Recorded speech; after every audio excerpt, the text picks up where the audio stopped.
tingnan natin ano bang ibig sabihin ng crime against humanities daw ayon kay Ed Lingao. Tingnan nga natin etong kanyang balita at ating busisiin. Tingnan natin kung pasok ba ito sa mga kaso ni PRRD. Sa matagal na panahon, iniugnay natin ang issue ng crimes against humanity sa International Criminal Court o yung ICC. Ito kasing reklamong kinakaharap ngayon ni dating Pangulong Duterte sa... Ito ngayon ang question. Paano na ngayon yung ICC? Paano na yung ICC? Alam nyo ba mga bossing na ito ang iniiwasan ng mga nila Dilima? Ito iniiwasan nila Rizon Tiberos. Ito ang iniiwasan ng mga Dilawan Tae. Itong pagfa-file ng kaso kay PRRD dito sa Pilipinas. Alam nyo ba mga boss na itong ikakaso sa kanya sa Pilipinas, makakatulong pa to kay PRRD? Bakit? Kasi for the longest time, ang pangtakot nila sa mga Duterte ICC. Ang panakot nila kay Duterte ICC, kay Inday Sara ICC, kay Bato, kay Bongo ICC. Lagi natin sinasabi na, paano magkakaroon ng jurisdiction ang ICC sa Pilipinas? Dapat kung magfa-file kayo ng kaso, hindi sa ICC kasi we have a working justice system sa Pilipinas. Gumagana naman yung ating mga korte, mga piskal, gumagana naman. Nakalaya nga si Dilima Na-acquit nga si Maria Ressa di ba? Ibig sabihin, yung ating korte gumagana. Bakit kayo nagfa-file ng case sa ICC? Crime against humanity. Di ba? So ngayon, pabor pa to kay PRRD. Bakit? Kasi ang sinasabi naman ni PRRD lagi is, okay lang sa akin na makulong, okay lang sa akin na makasuhan, okay lang sa akin na mapanagot sa kasalanang sa tingin ninyo ginawa ko, pero dito sa sarili kong bayan, hindi sa kamay ng mga dayuhan. So magkakaroon pa ba ng pangil yung ICC na panakot nila? Wala na. Bakit? May kaso na sa Pilipinas Kailangan munang matapos yung kaso sa Pilipinas bago magkaroon ulit ng pangil etong ipinapanakot ni Trillanes na ICC. And the reason why nag-file na sila ng kaso at long last dito sa Pilipinas, it's because alam nila na yung ICC wala talagang ganap dito sa bayang Pilipinas. Na pinilit na nila ang Malacanang na mag-agree with them na papasukin ng ICC sa Pilipinas, pero even Malacanang sinasabi na hindi tayo under ng jurisdiction yan. Hindi natin i-acknowledge kung ano man yung mga plano nila or gagawin nila or kung ano man yung verdict nila. Wala tayong pake. We are a sovereign nation. Meron tayong sariling justice system. We should yung kumbaga i-utilize natin yun. So wala na ngayon itong sinasabi ni Trillanes na next year nandiyan na yung ICC. Nasa ganito, nandiyan na, sa ganyan, nandiyan na. Yung mga kasinungalingan ni Trillanes, nga. Ibinasura ng Congress. Sabi ko kasi Trillanes hindi ka talaga mahal ng Kongreso Na kahit na anong pagpuri mo, Trillanes, kanila akop at kung kani-kanino dyan, nakipagtulungan ka pa sa kanila, di umano, sabi ng Iglesia ni Cristo na hindi nyo dininay ever, di ba? Hindi dininay ng Quadcom ever na si Trillanes ang nagpasimuno ng Quadcom na yan. Idinikit, kaya naging Quadcom 4 na komite yan. Idinikit yung kanila Alice Guo, yung Pogo, yung drug trade, idinikit lahat sa Duterte. Napabagsak ba nila Duterte? Ang Duterte ba ngayon humihina na ba yung kanilang, nagdi-decline na ba yung kanilang political prowess? Yung kanila bang influence politically nagdi-decline na? Hindi, lalong tumataas. Tingnan ninyo yung latest survey. Sino pa din? After all of these things, Mary Grace Piatos, kay ganito, kay ganyan, ang dami ng panira kay Inday Sara. Tingnan ninyo, she's still the most trusted political figure dito sa Pilipinas. After all the ayuda, after all the left and right na pakikipag-tandem nila sa media at sa mga komunista para pabagsakin ng mga Duterte, lalong lumalakas at lumalakas at lumalakas ang mga Duterte. Kasi may sinasabi nga si Sal Panelo na the more you hit on the Dutertes, the more people defend them. Nagre-relax lang yung mga tao sa pagdepensa sa mga Duterte kapag hindi sila binabanatan. Pero pag nakikita nila na binabanatan nyo yung mga Duterte, the Dutertes na ang ganda ng ginawa sa Pilipinas, the Dutertes na nilinis ang Davao, alam mo, cleanest city sa Pilipinas, Davao. Safest city, Southeast Asia, Davao. Walang utang. Bukod tangi ang Davao na walang utang. Lahat ng syudad sa buong Pilipinas may utang. Pero ang Davao, walang utang. Debt-free yan nung iniwan ni Inday Sara yan. Kung kurakot yan, putang ina niyan, sandamo ka lang utang sana ng gobyerno dyan sa Davao. Kung kurakot si Inday Sara at ang mga Duterte, putang ina, pangit-pangit sana ng Davao. Puntahan ninyo yung Tacloban, yung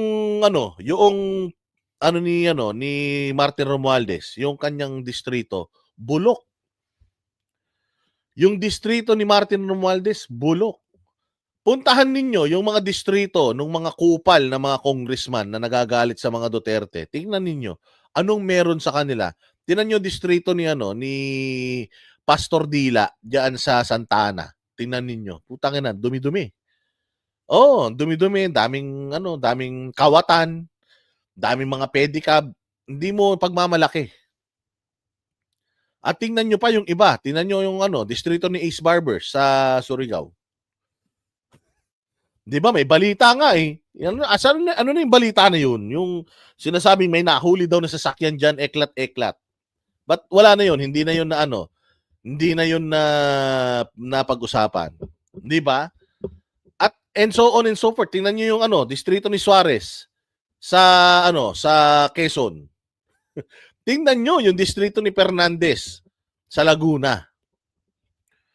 O tingnan nyo lahat, yung mga distrito ng mga yan, bulok. Ikumpara mo lahat ng yan, pagsamasamahin mo, ikumpara mo sa Davao. Utangin na ninyo, tingnan ninyo, ang layo.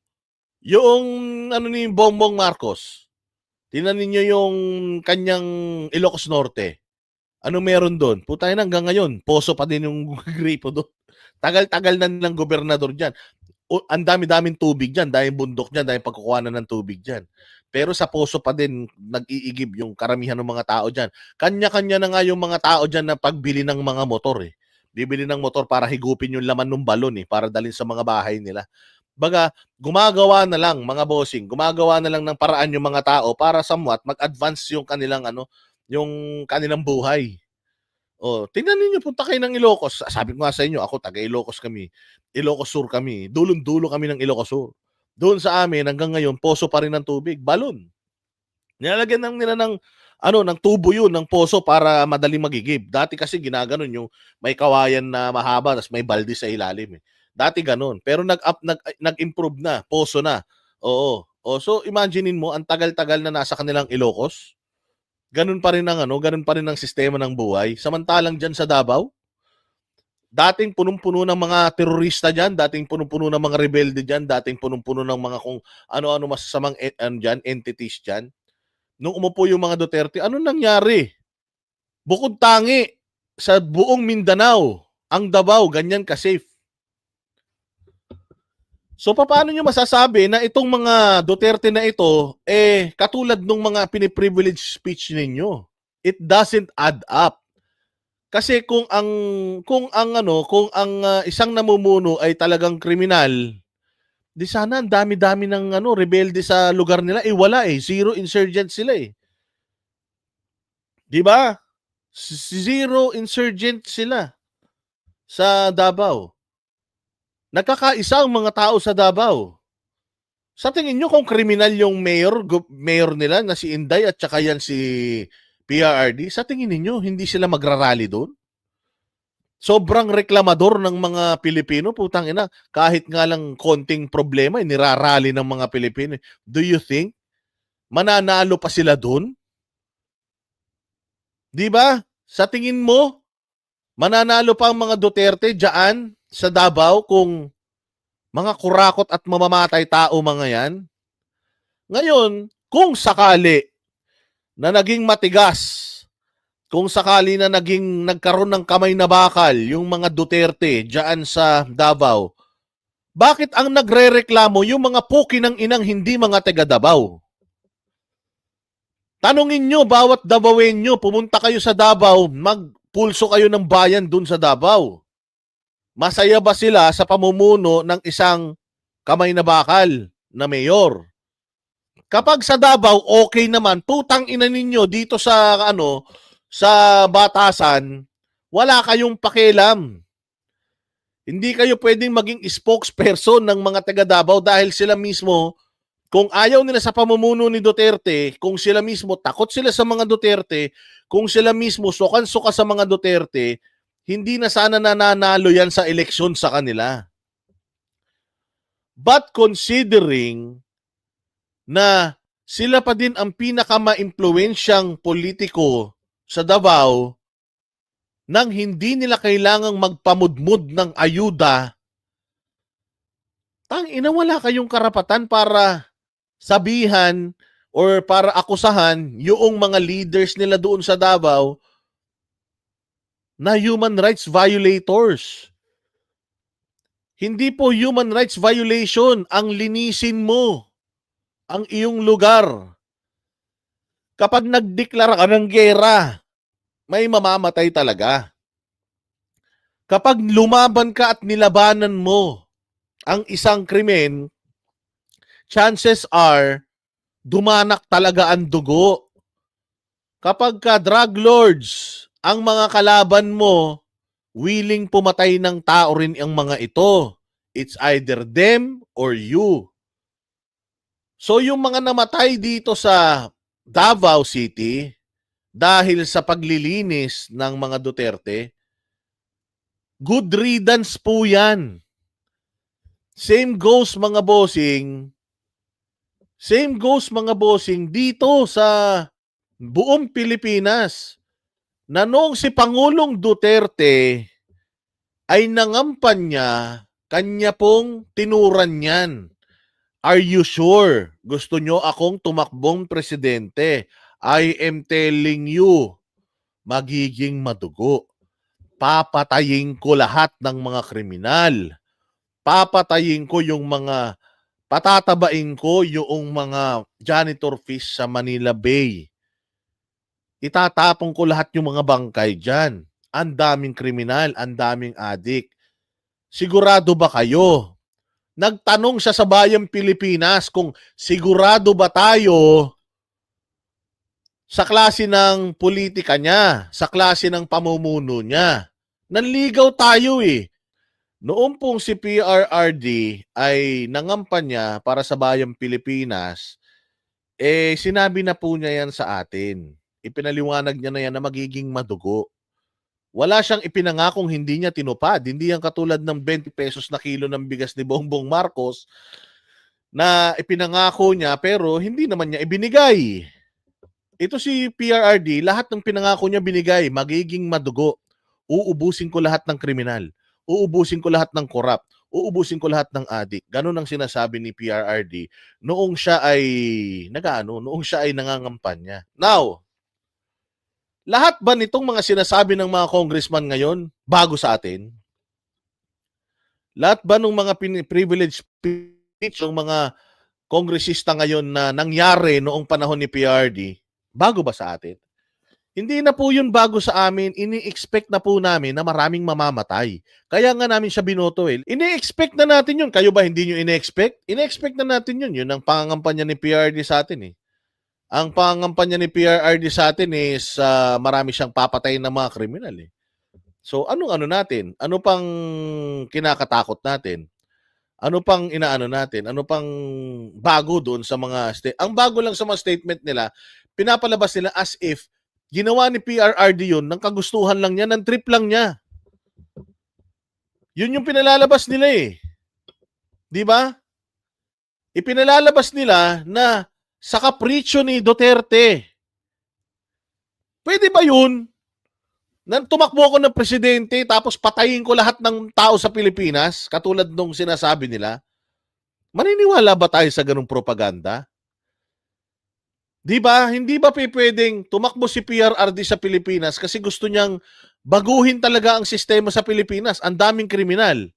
Kaya naayon sa batas yung kanyang mga pinagagawa na legitimate yung mga police operations. Now, meron mga hindi lehitimo. Hindi naman perpekto yan eh. Meron talagang mga pulis na mga buwisit. Meron talagang mga pulis na mga kumag.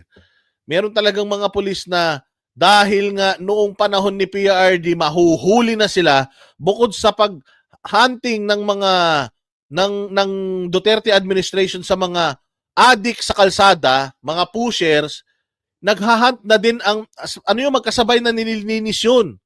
Merong internal cleansing sa PNP at merong paglilinis sa kalsada.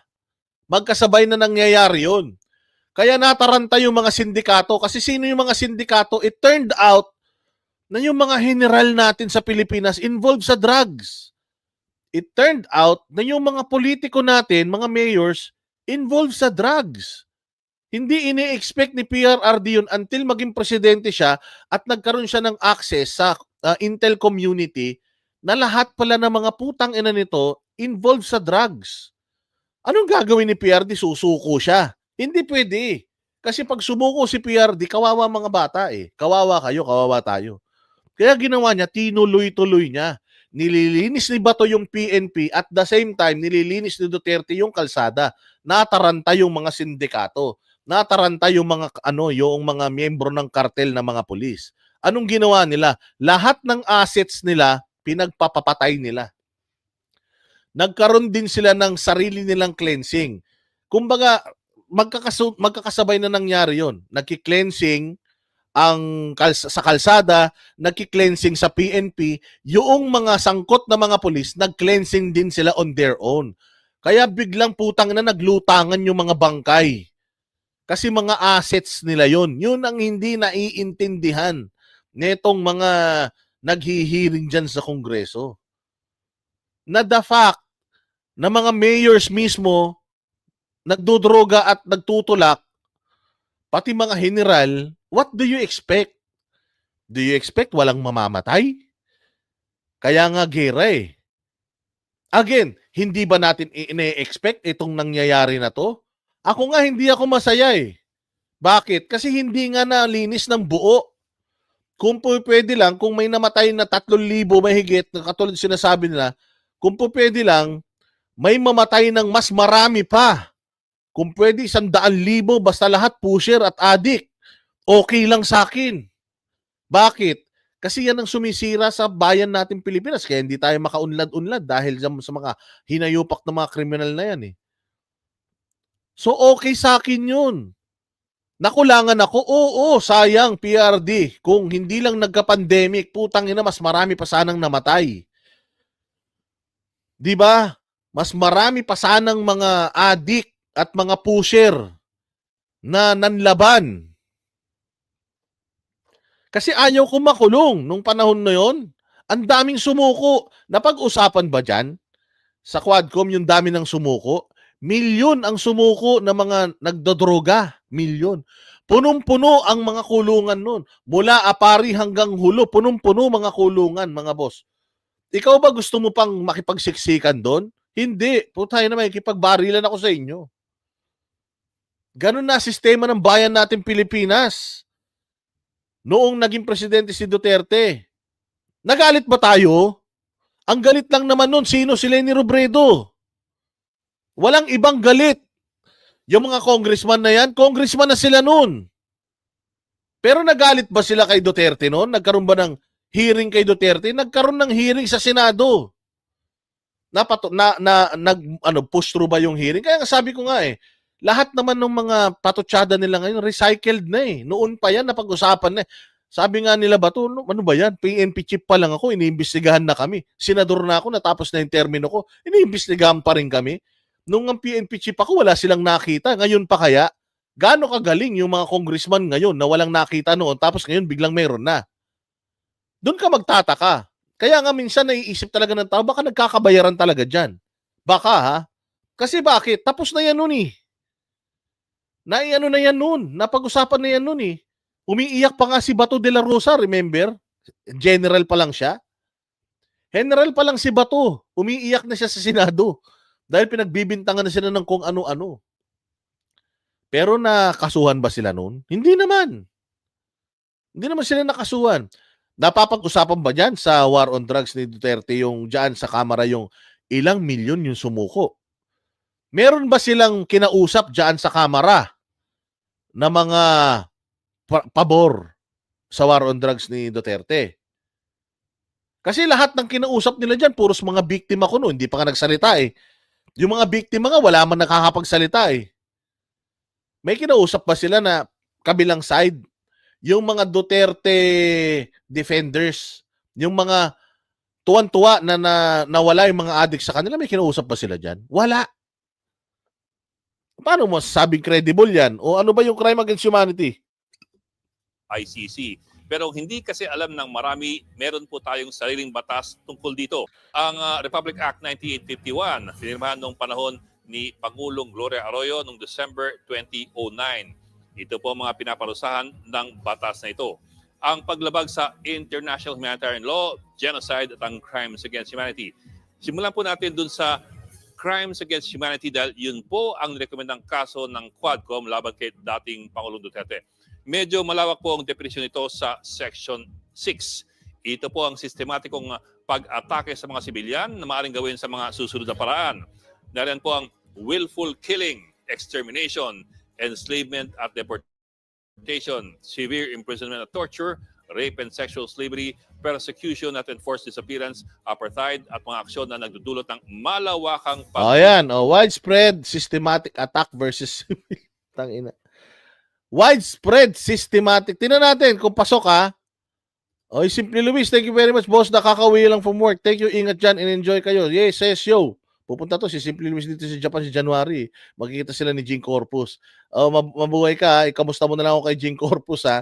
Simply Luis. Thank you very much sa iyong ayuda. God bless you. O, tingnan ninyo. Widespread systematic attack versus civilians. Widespread systematic attack versus civilians. So, ano to? Nagpresidente si Duterte tapos pinatay niya yung mga sibilyan, trip lang niya, ganon. Walang rason. Walang rason basta pinatay niya yung sibilyan, ganon. Kayo ba naniniwala kayo rito?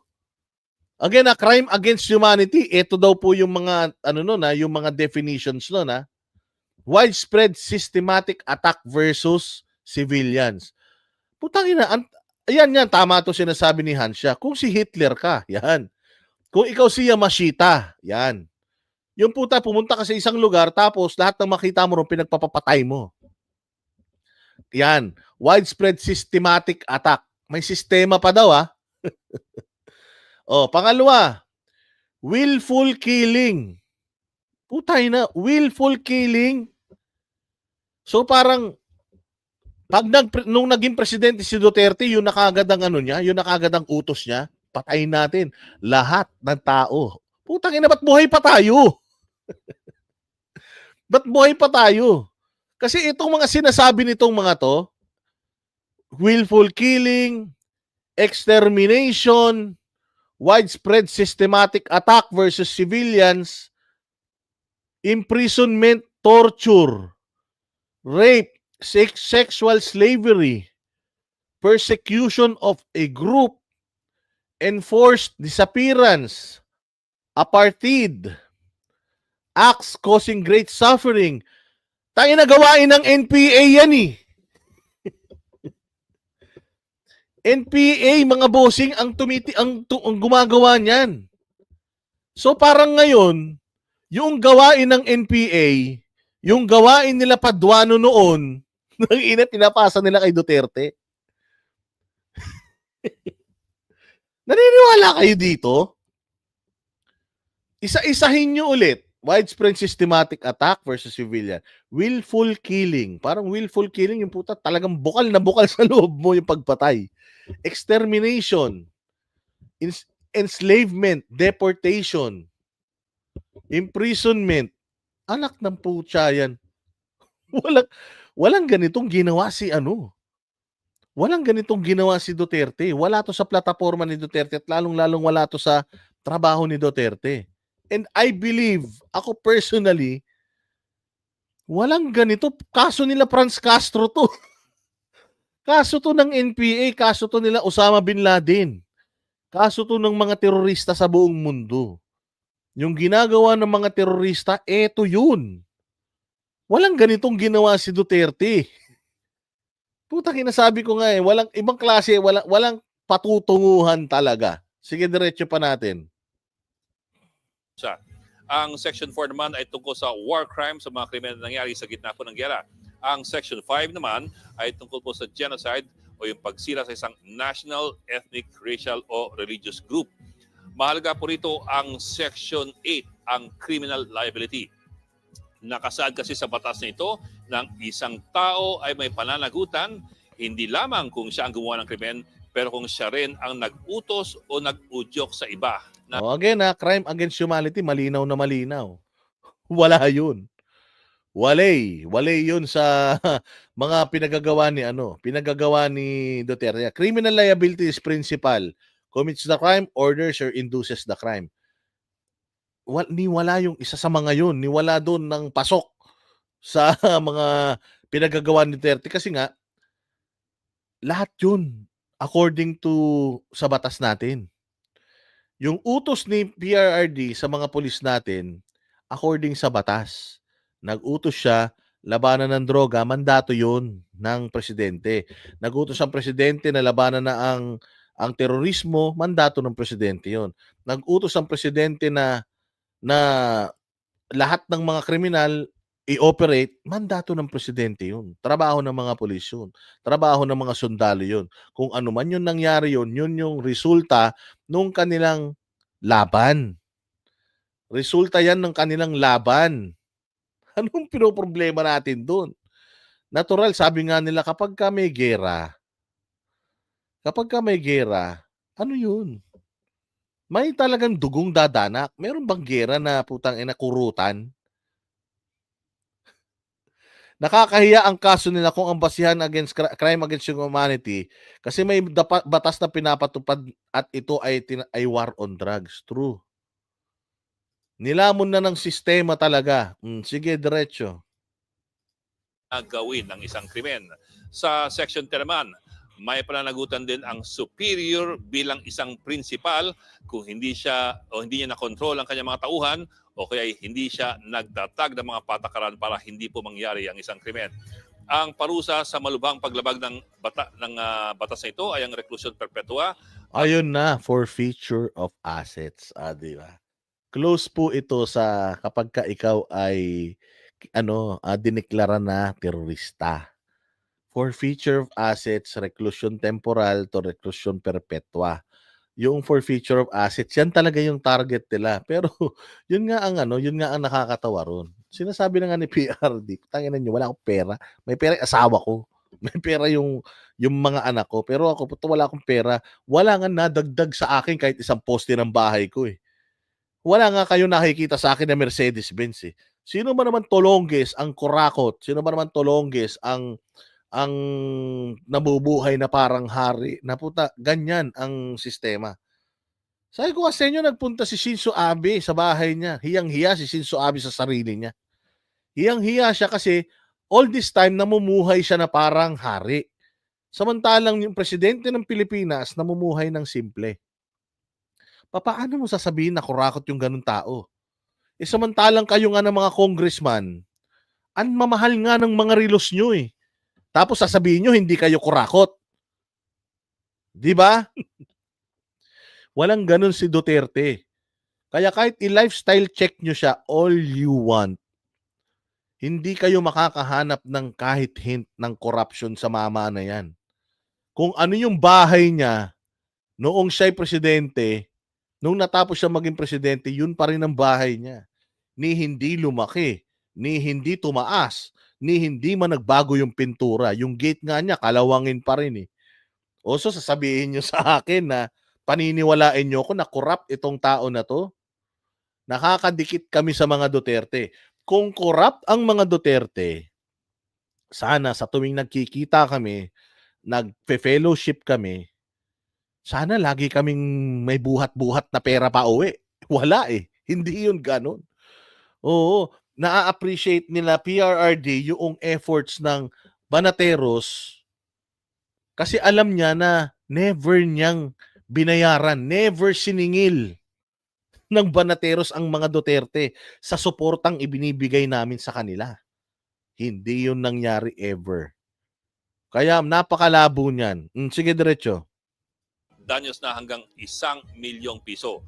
Maaaring kumpiske ng mga assets o pag-aari ng nahatulang guilty. Ngayon, ang tanong, kung may ganun tayong batas, paano pa ang reklamong kinakaharap ng dating Pangulo sa ICC? So, sino ang may jurisdiksyon? At ito po ang isa pang importanteng probisyon.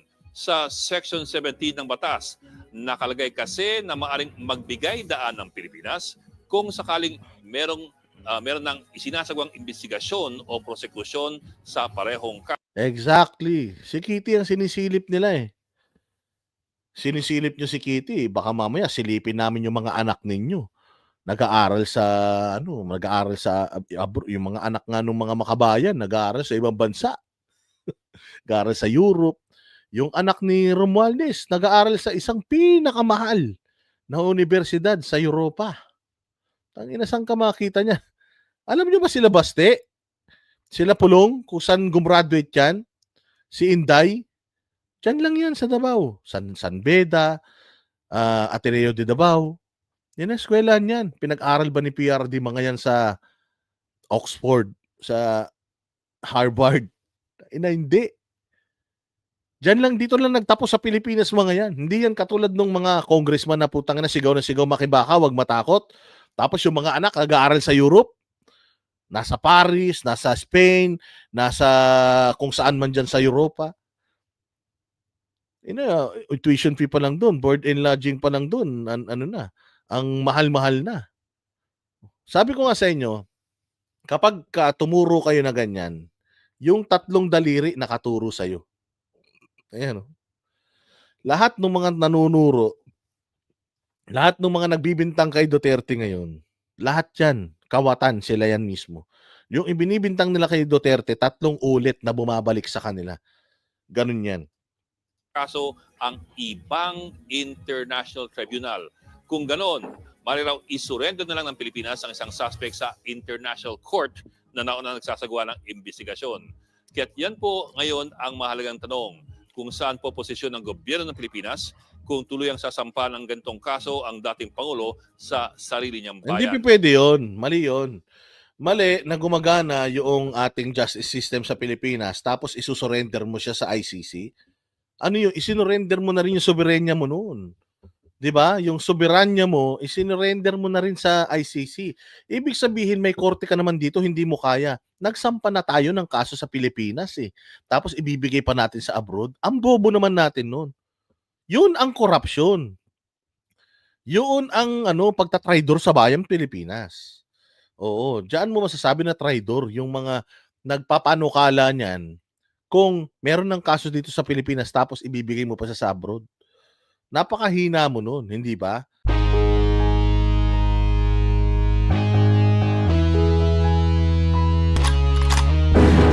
Yan ang Banateros, walang inuurungan. Pag tama palakpakan, pag mali ay babanatan. Yan ang Banateros, boses ng orte